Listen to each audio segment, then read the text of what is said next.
Here I will be explaining some symbols, concepts and rituals of the Zoroastrian faith.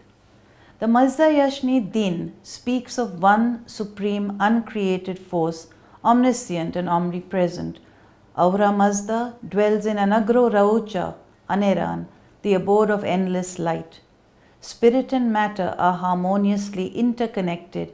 Therefore, radiance from fire and the sun in the material world becomes enlightenment or wisdom in the intangible world. Ahura Mazda is positivity. Bakshayande, Baksha is Gair Meherban, giver of all good things, forgiver of mistakes, compassionate. However, there are opposing forces in the universe. After Ahura Mazda created Spenta Mainyu, the beneficent spirit, Angra Mainyu, or the spirit of negation and hate, came into being based on the law of polarity. Doubt is a part of human psychology, and in all life, where there is light, there is darkness. This is seen in the Bundahishan, or Book of Creation. Man must help the spirit of purity and order, Asha or Ashoi, against negativity, doubt and falsehood, the Druj. The conflict between these two forces will end with the triumph of the good spirit when all humanity rejects division and disharmony. Wisdom for the individual lies in learning to choose correctly, becoming a hamkar or co-worker with the forces of goodness. Ahura Mazda is assisted by Amesha Spenta, or holy immortals, aspects of his own power. Simply explained, the seven immortals are like the seven colors of the rainbow, which together create white light or radiance. So these seven aspects create unity of being. Vahaumana, later called Baman, is the good mind and is represented by animals. Ashavahishta or Ardi Behesht is the supreme truth represented by fire. Spenta Mainyu is holy devotion related to Ahura Mazda and is watched over mankind. Kshatravirya or Sherevar, power and majesty, is represented by metals. Spenta Armaiti or Spenda Amard, bounteous devotion, is our Mother Earth. Purvatat and Ameratat are twins, Khordad and Amardad, the twin spirits of health, waters and immortality, plants. Certain concepts need explanation at this point. The Fravashi or Farohars are spiritual, eternal essences. They represent the divine in all creation and are seen as guardians. The Fravashi is represented as a winged figure, now a popular symbol of Zoroastrianism. It is here seen at Persepolis. Traced to ancient Assyrian motifs, it constitutes the pure divine element within. The Ruvan, spelled Urvan, is the soul. The Fravashi is the eternal essence. The Ruvan or soul is literally the chooser. Responsible for our actions, it goes to judgment after death. The soul is immortal, but must exist by its choices, right or wrong, till the end of time, where there is redemption for all being. The Daina from Din, religion, is the conscience, symbolized in the cosmic story as a beautiful maiden who accompanies the soul to the next world. She is the perception which each man has within and by which he or she communicates with the Holy Spirit. Garodamana is heaven, the house of light and song, where after the battles between Spenta Mainyu, the beneficent spirit, and Angra Mainyu, or Ariman, the spirit of doubt and evil, there will be a victory of the good and the positive. Since Ahura Mazda symbolizes light, fire represents his purity and becomes the only object through which to approach the divinity. Zoroastrians concentrate on fire, be it an oil lamp, a candle, or a flame in the Atas Beram. Zoroastrians historically created sacred fires close to pure water, high in the mountains, bringing nature and worshippers together in harmony. The Atash Berams are the most sacred fires, and there are 9 across the world, 8 of them in India. I will explain now the core environmental rituals of the Yashna and the Jashan.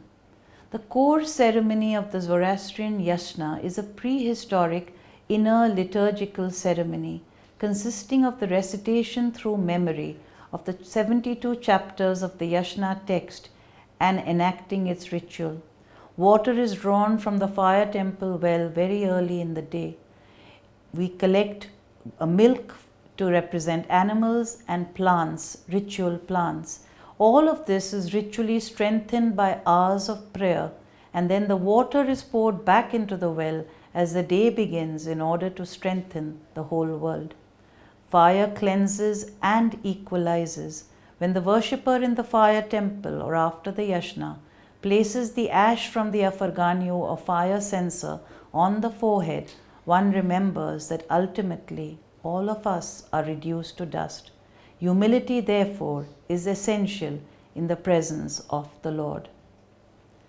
The Jashan is a joyous celebration. It is a community celebration, and the community watches the interlinking of the 7 creations in a world of flowers where the scents of sandalwood and the chanting of priests create a sacred space. The feasts that normally follow a Jashan of joy are reminders that all that is eaten and drunk comes ultimately from spenta or good creation to be consumed with gratitude. Almost all the written texts of Zoroastrianism were destroyed around 331 BC during the conquest of Persia by Alexander of Macedon. Later, the Arab invasion of Iran in the 7th century AD led to a further destruction of the tangible heritage texts and temples. The Zoroastrians had to depend almost entirely on their oral traditions to keep their religion and culture alive. These have been protected through millennia by priests and laity. Here I will explain the cosmological myth which is taken from the Bundahishan, a Pahlavi or Middle Persian text. In Zoroastrian cosmology, the universe is divided into the menok or spiritual, that which is invisible, and getic or material and visible world. Creation is the uniting of the menok and getic, for when spiritual force operates upon matter, the world comes into being. This coming together constitutes the act of physical creation called the Bundahishan.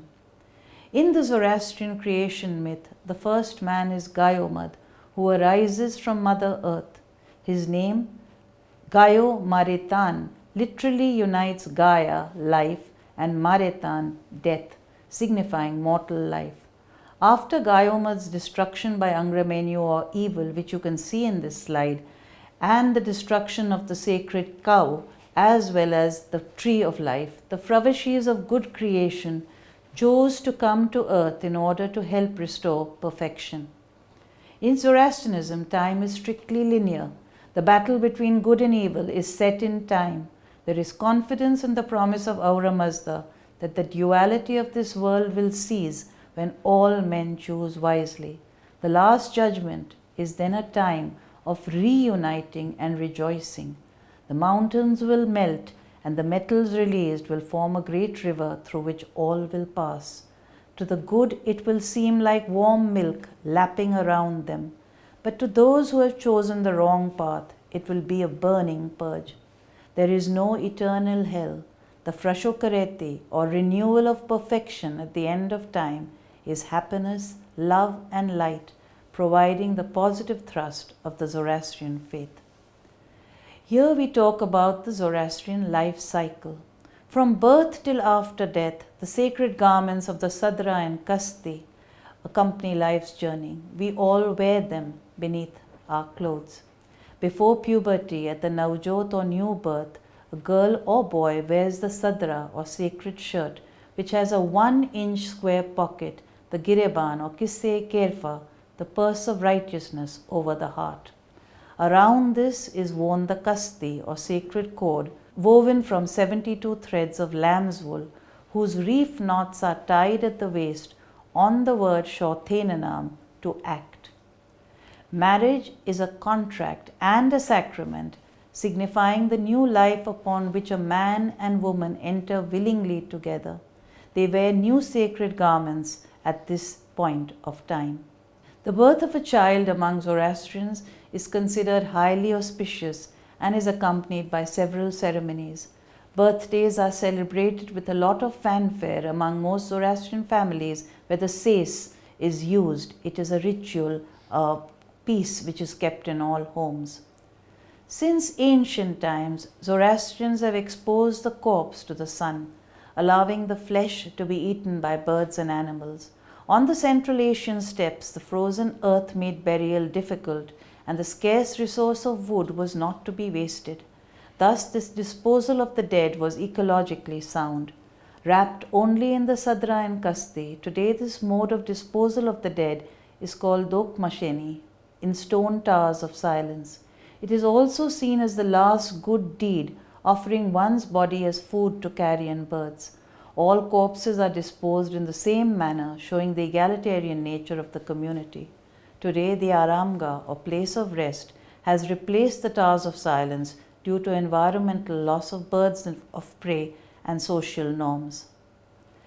The Chinvat Bridge, or bridge of choice after death, is a symbolic concept of judgment which depends on choices made during life. For the good soul, this bridge widens and the passage is easy. For those who have chosen wrongly, it narrows to a razor's edge. The unhappy fall into a dark, cold place where the greatest fear is loneliness. Yet, this is only till the end of time.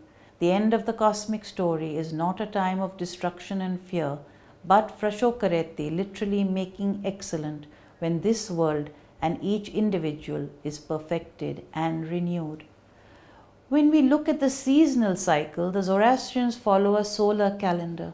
The year is divided into 12 months of 30 days each. Each month is named after the divinities, as is each day. Due to historical separations, this small community now has 3 religious calendars, the Shenshai, the Kadmi, and the Fasli.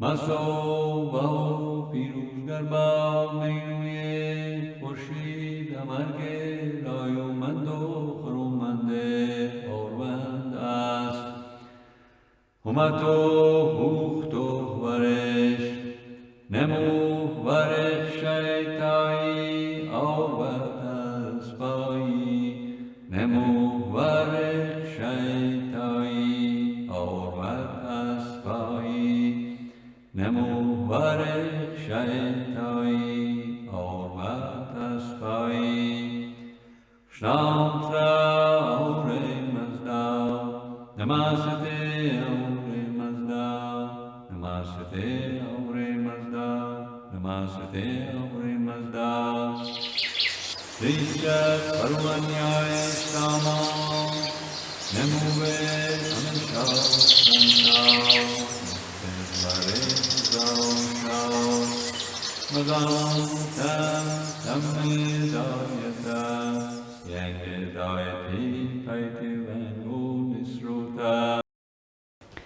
The Zoroastrian New Year starts with Navroz on 21st March, the spring equinox, when after the cold of winter life returns. Linked with the legend of King Jamshid of Iran, it is also called Jamshedina Rose. Rose water and sweets are offered to all, while inviting them to look into a mirror with a smile for good luck in the coming year. The birthday of water is celebrated on Ava Roj, Ava Mahino, where prayers and offerings are made to water. Mehergan is the autumnal equinox on the 22nd or 23rd of September. Sade is a late winter festival celebrated by bonfires and community recitations from texts in the heart of winter. After this, the seasonal cycle once again awaits Navroz and spring. Throughout the year, gratitude to nature is expressed through celebrations called Gambars in Iran and in India. Pilgrimage plays an important role in most cultures. In India, a visit to Udwara to ask for the blessings of the Iran Shah fire is usual after a Navjot or wedding, while the Pirs of Iran in the mountains draw visitors in celebration and commemoration. Despite stress on duty, Zoroastrianism is a religion of joy, offering hope and strength to fulfill one's purpose in life. There is no fasting or asceticism, and the Zoroastrian enjoys the good things of this physical world and awaits the world to come.